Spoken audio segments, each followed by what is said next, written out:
Those Eagles, they're looking pretty darn good. They beat the Pack on Saturday, who are one of the teams to beat in the NFC. Now maybe there's a role reversal. Sam Bradford was a perfect 10 for 10, 120 yards and 3 TDs, and the Eagles as a team, not so shabby either, going 30 of 40 passing, 314 yards, 5 TDs, 0 picks. Fly, Eagles, fly. On a scale of 1 to 10, Shannon, what is your confidence level in Sam Bradford?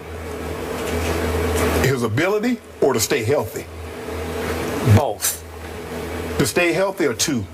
His ability, 7. Because I have yet to see him stay healthy. He throws the ball. He's always been very accurate when he's been able to be on the field. So I don't put any stock that he's going to stay healthy now. He was complaining that Suggs, everybody was complaining that, he went. So what do you think is going to happen when, and I get, Jason Peters is one of the top 3 left tackles in football, but tackles do get beat occasionally. What happens then, Skip? I just tell me. I just don't have the confidence that he can stay healthy for an entire season because I have yet to see it. Back-to-back ACL injuries, I just don't see it, Skip. But I think if he can stay healthy, and I hate prefacing anything with if. But if he can stay healthy, I like them to win this division. Okay, but in the previous topic, you went on record and you picked them to win the NFC East, right? Molly asked you and you said Eagles. I believe Sanchez can come in and and beat your team. The ultimate accident waiting to happen, who is Mark Sanchez, can beat my Cowboys when it matters most, which is in December in Philadelphia like last year. Fran Tarkenton completed 5 passes against y'all in that Saturday game. Fran Tarkenton? Yeah. The team was 24-27 against y'all. He threw 5 passes for completion. Fran Tarkenton was pretty great. Yeah, he completed 5 passes at 70 against y'all. Oh, yeah, at 70. Okay. Taking it back to start. I'll just answer your original question before I tear into his argument. Okay. My confidence level in Sam Bradford, both ability and durability. And you love Oklahoma. I'm about to talk about that. I know what I'm talking about. Mine's at a 2. I'm on a 2. Scale of 1 to 10. I'm at a 2. For both. Which is why I'm picking my Dallas Cowboys to win the East. We got Romo. You got Bradford or Sanchez or Tebow. Stop. I don't know. Now I got to change my pick. I think I might go with the Redskins. You mentioned that last guy. Yeah. I think I'm going to go with. Well, he's still there. Come on, Eli. Okay. Yeah. Give Eli some love. Eli ain't got no help. Okay. Now back to the Eagles. You set it up with, and I've tweeted this every night they have played. As a Cowboy fan, I'll say it again. This is what I tweeted on Saturday night. The Eagles look scary good, but I always finish my tweet with, but who's the quarterback? I watched every snap Sam Bradford took in college at the University of Oklahoma because I was born into the tradition and I watch every game and I can't help myself. And Sam Bradford constantly let me down. When I needed him most, he wasn't there. He left college hurt. Okay, well, he was 3 years and he lost to that guy named Tebow in the national championship game. Right? What about Percy Harvin? Huh? And Hernandez. Look at all the guys he had. Well, the quarterback was this guy named Tebow. Somebody had to throw them the football. Percy Harvin and Hernandez and Murphy.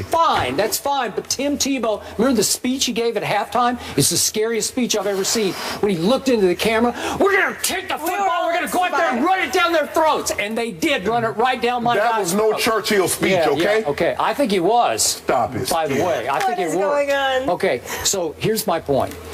Sam Bradford is a straw man in the pocket. When he gets any pressure, he's a basketball player. Does. Okay, I'll agree with you. Right? He was a really good basketball player in high school, and he kind of plays like a basketball player, like a sort of a thin, willowy basketball player. Gets a little bump here, and he just starts falling apart. And he could not stay healthy in college. He had one shoulder thing after another shoulder thing, and now he's got 2 big knee things that he's coming off of. So do I trust that going forward he can stay healthy?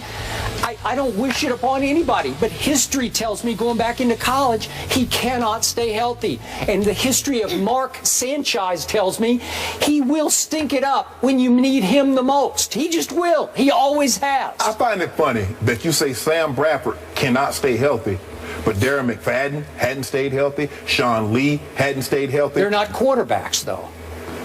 But they're I know, a but poor that's the position. So I think because they'll have limited action, the quarterback is going to play every offensive snap, unless of course they use Tebow and gimmick plays. Well, hopefully they don't run that read option a whole bunch with Sam Bradford, well, and it would limit his hits. I think he will run some read option. No, he can't. He can't. Well, he can. He because, can't. Well, they need him in that offense. Nobody runs the spread, the read option like Philly does. The last 2 years, they were the runaway read option winner in the league. They just ran it to death. But the Baltimore Ravens, 515 plays. The Baltimore Ravens gave you the blueprint of how to take that spread option away. That's fine. But that read option. If it's the key component of your offense, if Sam Bradford is your quarterback, every once in a while he has to keep the ball. I wouldn't worry about him keeping the ball in the option. At least you can see what's in front of you and you can slide, and you have the rule is on your side. Just get down and they can't hit you. I would worry about Sam Bradford standing in the pocket in case Jason Peters gives up that one blindside sack that could do him in. That's what I would worry about. You know, on the read option, they tell you to punish the quarterback. They do. We'll give up a 20-yard run, but we want to deter them from running that play again. Okay, but if you notice, they didn't run that anymore. But if you don't honor Sam Bradford on the mesh point, if you just play after play, you crash down on the ball carrier, one of those times he's going to pull it back and keep it for 7 yards before somebody touches him to the left. He can do that. Just I don't care. I'm telling Sproles, let Sproles get hit. I need one hit on Bradford. I want to deter them from running that play. And you get that one hit on him, and you already said it. He's paper mache. 2 knee injuries in consecutive years. He had a shoulder injury coming out of college. We already know he's not built of much. So back to you. Scale of 1 to 10. What is your confidence level in picking the Eagles to win the East? 1 to 10. Where's your confidence level? 4, 3, 2, 6. 6? Yeah, but the Cowboys are at a 5. So well, that's not much. Exactly. Yeah. And that's what. If you look at this division, though, Skip. Look at this division. You only when you really think about it, Romo got great offensive help. The Giants can't run the football. The Redskins are a mess. The Phillies quarterback is somebody blowing on him from being out for the entire season. Thank you. So I had to pick somebody, and I'm taking the Eagles. Okay, you had to pick somebody. That's not a very convincing pick to me. No. I'm taking the Dallas Cowboys. But that's your team. No, there have been many years on the show when I haven't picked him because I've been so down on what Jerry's doing with the team. Tony Romo has come of age as a man and a football player. He's grown up before your very eyes the last 2 years. Football became more important to him than golf. Well, he quit playing golf because of his back. He couldn't play anymore, and I agree with you. The last couple of years, he's been, the last 3 or 4, he tried to qualify for the U.S. Open. Exactly. Are you kidding me? You're a quarterback. It's time to play quarterback. The great ones finally committed to it. The great ones, Skip, you know this. You've covered football as long as I've been alive. The great ones, football is the most important thing. And I think it has become that to Tony Romo, which is why I believe you. Dallas has the best quarterback in the division, and I do respect Eli, but I think Romo has taken it up another level for me. Okay, what's your scale of 1 to 10 for the Cowboys? For the Cowboys winning it all, your scale of 1 to 10. My confidence level? Just the East. We're just talking about the East, right? East. 10. Stop it, Skip. Stop it. Oh, man, this is Skip. 10. I'm a 10. Skip, you can't even say that with a straight face. I just did. He's a 10, like Sam Bradford, 10 to 10, and we know availability is the best ability. We got to move on, gentlemen. It has been a wild week in Washington. Have we seen the last of Orgy 3 in the nation's capital? Jeff Saturday will join the desk with the answer.